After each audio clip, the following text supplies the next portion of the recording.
marié et père de 2 enfants. J'ai actuellement 11 ans ou presque 12 ans de mariage et j'ai eu beaucoup de constats à faire par rapport à la jeunesse. Et il y a même eu certaines erreurs que nous-mêmes on a eu à faire parce que il n'y avait pas eu quelqu'un pour nous informer sur certaines difficultés qu'on rencontre dans les relations. Alors, je constate que de nos jours, les jeunes ont les mêmes difficultés parce qu'ils n'ont pas de repères. Il n'y a pas quelqu'un qui les informe régulièrement sur leur devenir. La vie amoureuse, parfois, il n'y a pas de notice, mais nous pouvons déjà éviter certaines erreurs que d'autres ont eu à faire.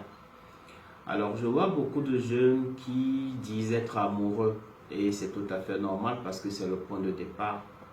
Le truc, c'est que quand rien n'est fait après, l'amour, ça ne dure pas. Ça ne dure pas maximum 1 an. Et ensuite, bienvenue au problème. Et c'est là où on se demande si on connaît le partenaire, parce qu'il n'était pas comme ça. En réalité, le partenaire n'avait jamais changé, mais parce qu'il était amoureux, il y a certaines choses qu'il est amené à faire juste pour rendre l'autre aussi à l'aise dans la relation. Alors, quelles sont les difficultés qu'on rencontre généralement dans ce genre de relation? C'est qu'il y a d'abord l'immaturité même du jeune. Le jeune qui pense que on va manger l'amour et puis on va boire de l'eau. C'est une grave erreur. L'autre chose, c'est aussi les blessures intérieures que certains jeunes ont et cumulent à leur actif. Ces blessures intérieures, quand elles ne sont pas travaillées en amont, parfois après ça va créer des problèmes dans la relation. Parce que l'un a subi quelques violences ou quelques maltraitances et qui reviennent dans la relation.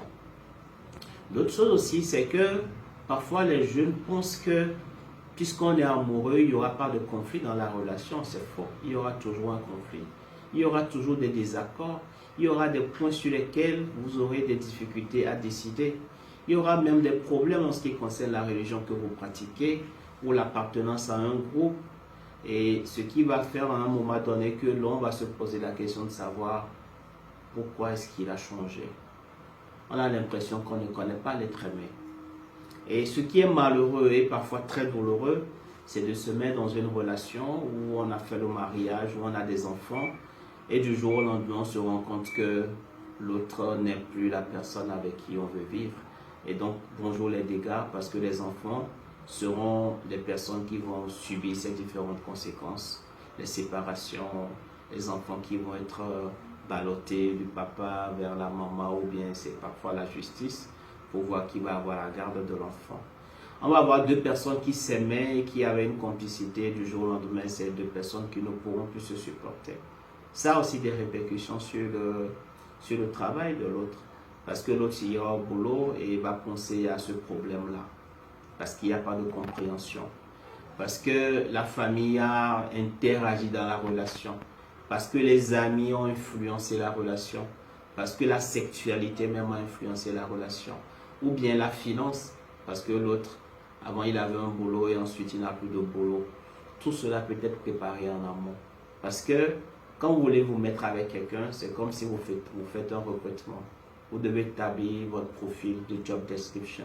Vous devez savoir la personne que vous voulez recruter et avec qui vous voulez faire la vie, le reste de votre vie.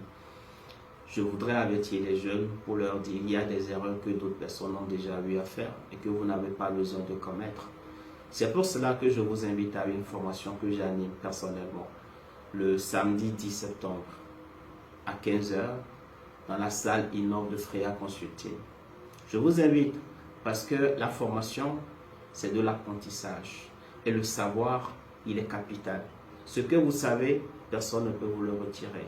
Et il est mieux de prévenir que de guérir. Donc, tous, ce samedi 10 septembre, dans la salle Innov Freya Consulting à Kégué. Pour s'inscrire à cette formation, vous verrez les numéros de téléphone qui sont en bas de cette vidéo pour vous inscrire. J'espère vous rencontrer, vous y retrouver bientôt. Nous allons nous amuser, nous allons travailler et ensuite nous ferons un suivi. Si vous êtes en couple, vous êtes encore les bienvenus. Vous apprendrez plus rapidement et à 2 et vous travaillerez les uns sur les autres.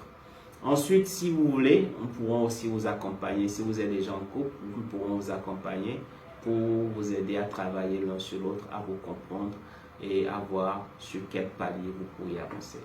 Je suis heureux déjà. J'ai déjà hâte de vous retrouver le samedi 10 septembre dans les locaux de Freya Consulting. C'est votre ami, c'est votre coach Fred Edem Aboti. À samedi 10 septembre.